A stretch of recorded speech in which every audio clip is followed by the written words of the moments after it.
we are officially, if I can get this to go full screen for us, going to go over chapter 2 of my book, The Content. So, the chapter we're going over is the content creation framework.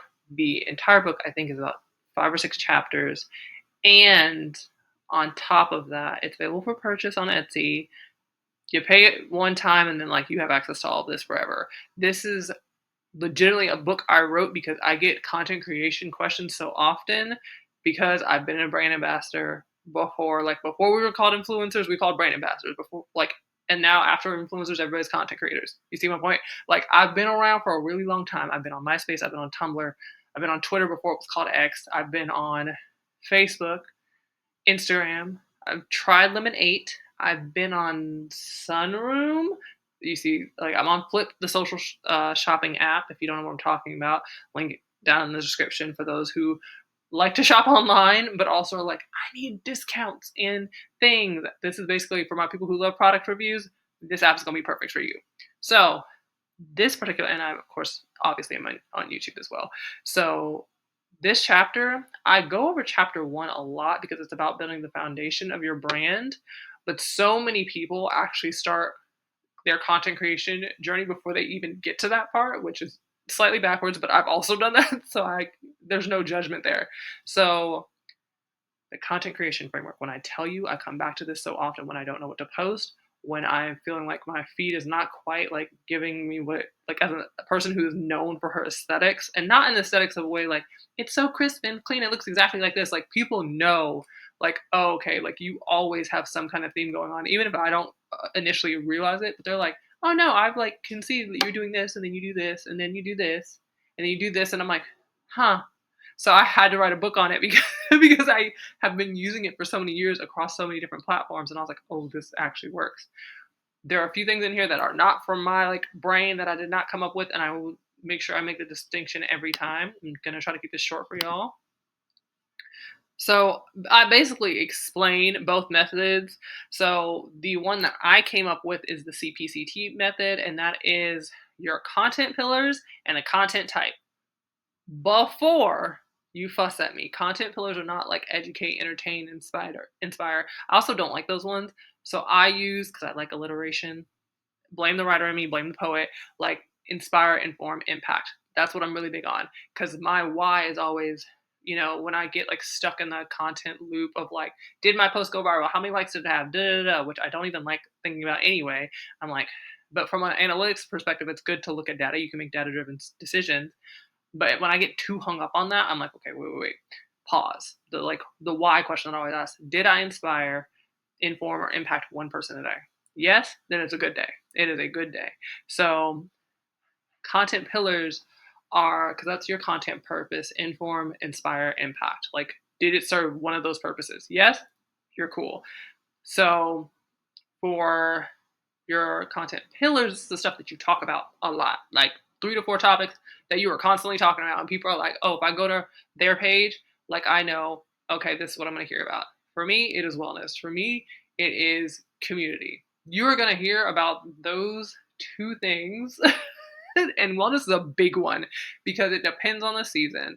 So wellness could be usually towards the end of the year, I'm focused on so right now I'm focused on career in Q3 because everybody's getting prepped for the holiday season, sales and stuff like that, and trying to get your business prepared. And I'm trying to teach people how to break stuff down. That's why we're having this class instead of another wellness class, is because my content pillar right now is okay, I need to be, because that's the other thing you're going to see.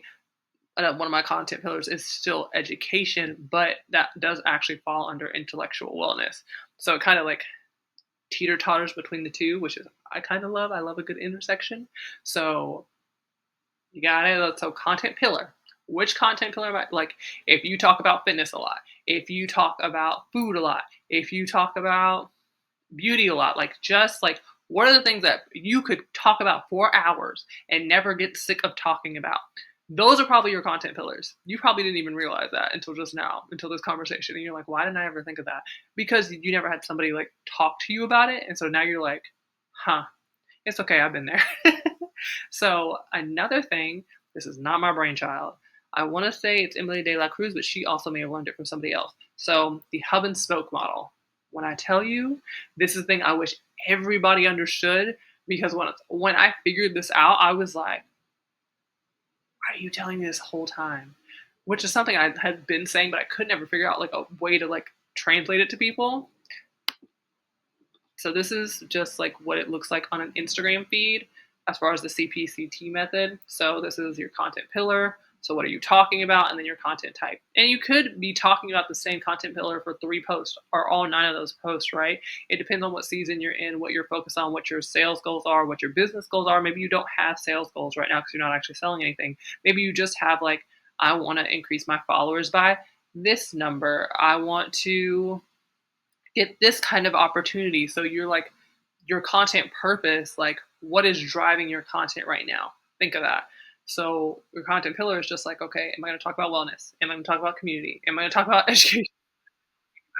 Um, and honestly, it's probably more like modern wellness, community, and entertainment. Entertainment is one of mine because as much as I try to tell y'all that I'm not like a whole riot over here, I be acting a whole fool on the internet. I'm so unserious and serious at the same time. So your content pillars, okay, you got that. And then your content type. This is literally, is it a video? Is it a static post, which is one single like photo or graphic? Is it there's one more, a carousel, sorry. My brain. A carousel. So it could be anywhere from, I think on Instagram, it's now between 1 and 20 posts. Um, don't ask, don't ask. That's just where we're at right now. So what kind of content is it? For me, I like to stack mine right now. So it's usually a video and then a static post or a carousel. Video, static post or carousel. I did do like 3 videos at once because there was something going on. So I kind of like did my feed a little bit differently for that week. And then I did, okay, video, static post, video, like, so I like broke it up again. So that's just me. This thing, this beautiful thing right here, I know you're like, Sydney, there's nothing in there. Hear me out. Your hub and spoke model. So I am only giving you like 5 things tops to focus on. And truly, it's that thing in the middle that I need you to focus on. So this is either going to be your website or your link in bio. Everybody should have a website. That is my opinion. That is my personal opinion. Do I think that you can have a career without a website? Yes, because I've done that. However, like, your website is the thing that you own. So whether any social media, like if any social media were to go down for whatever reason, because everybody like goes up in arms when Instagram or Facebook or anything goes down.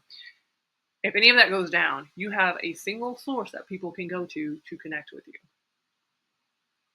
That landing page. So website in the middle or link in bio in the middle. Because I have a link in bio. It's actually run by beacons.ai. However, I got a custom domain with mine. So it's sydneyirby.com. I have never owned my name before like that. My like government name. But I was like, I guess I should actually own that because that way nobody can take my government name. Let's do that. So my link in bio is actually sydneyirby.com while I redo my sydneyray.com website. So that is that's what I'm driving everybody to because all my links are there. So that's where like I'm consistently like trying to get people connected to because I have a bunch of stuff going on through that link in bio. It's constantly updated. The next, like the spokes that are coming out, because you can think of it like a bicycle with like the smaller circle in the middle, but it kind of like everything is attached to that, like everything stems to that, and then there's the bigger wheel on the outside, which is connecting it to, everything else. So with this is your like socials, your email. So like maybe you have an email newsletter, maybe you have a podcast, maybe you have like you're very focused on Instagram, maybe you're very focused on TikTok. Maybe you're very focused on YouTube. You may have more than that. I'm not saying you don't. However, I tell people if you are not consistent with your content creation, and consistency does not mean posting every day. I'm going to say that right now. Consistency is what makes sense. How much can you be online right now? Like, how much are you comfortable? Are you a 3 days a week type of person? Are you, I can do it once a week type of person? Are you a person that can post once a day? Or you're somebody who wants to post multiple times a day and you can actually be online multiple times a day engaging with community. It's not just you post and go. It's like you're actually like online for a specific amount of time, connecting with people and not just posting and then expecting everybody to come to you and that's it. That's not how this works. We're trying to build community and connection and like have social impact, not social influence. Do you see what I'm saying? So this is just like, okay, everything is driving them back to the website. So if I'm gonna have a newsletter, I'm still at the end of the day, like there's always gonna be a link to drive them to take some kind of call to action, whether it's at the very bottom of my email or like a specific thing that's going on that I want to make sure they know about. Excuse me. And if I'm on Instagram, okay, what links am I pushing out to people? So I'm saying like in my stories, what link am I putting there? So then, my like if I'm on YouTube a lot more than my TikTok. I'm gonna be honest right now. I've not gotten on TikTok in like a week.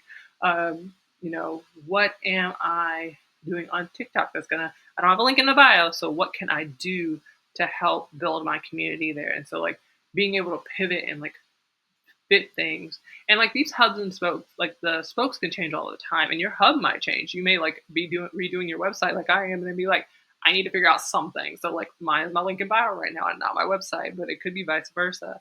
I could make that like my Etsy and be like, my Etsy is like where like is my hub, and everything is all leading back to my Etsy. I did indeed hit my face, but we're not talking about it. So yeah. And yes, I did actually put in the ebook about consistency. How frequently do you actually like being online for a brief period of time to post and engage with your audience? When are your free days or time frames during the week? And will you be consistent with your values, voice, and persona every time you post if you commit to that schedule? Because it needs to be about you. At the end of the day, social media, that is your platform. That is you putting out like what you want to put out into the world, how you see the world and how you want to connect with people. That's what it is. It's not about pleasing everybody else and external validation as much as like the world will try to convince you that it is. It's about what am I putting out? Like what is my most authentic self? What am I putting out there? Who do I want to be? And connecting with people who continue to like connect with that version of me, that the person that I'm striving to be. Because sometimes, yeah, when you first start on social media, you're like it's completely jarring. I have been on social media since I was 15, back in the MySpace days. Yeah, parental supervision included, and who I was then is not who I am now, and who I was. There are certain like core values and things that are still true to this day, but like I've grown so much as a person, as a content creator, as a business owner, as a person. You see what I'm saying? Like it will change over time, and so your social media should grow with you. There will be times where like I'm like, y'all, I don't want to be on this app. Like I was just talking to them on Instagram yesterday about how I was like, I don't know if I'm ready to come back to this app yet, and then ended up posting that. I was honest though. I was like, I don't know if I want to come back on here yet. We'll see. Go be great. As my friend Delilah says. So yeah, that is that on chapter 2. Was much longer than I intended it to be, but I hope that helped people frame their content. If you want access to the book, we go over mindset shifts. I go over building your brand foundation. So if you're somebody who's never stamped your personal brand, as far as like who am I speaking to, not speaking at, like talking at them, but like who am I trying to connect with? What is their name? What are their persona? The demographics? All of that. Like from your persona for your brand, like your personality of your brand, the voice, all of that. I even go after you post. There's a whole chapter on after you post, and I actually talk about like how I look at analytics. And my favorite analogy ever is the retail like store in the shopping outlet mall, because everybody knows they have favorite stores at the outlet mall. Don't lie to me. And how to look at it.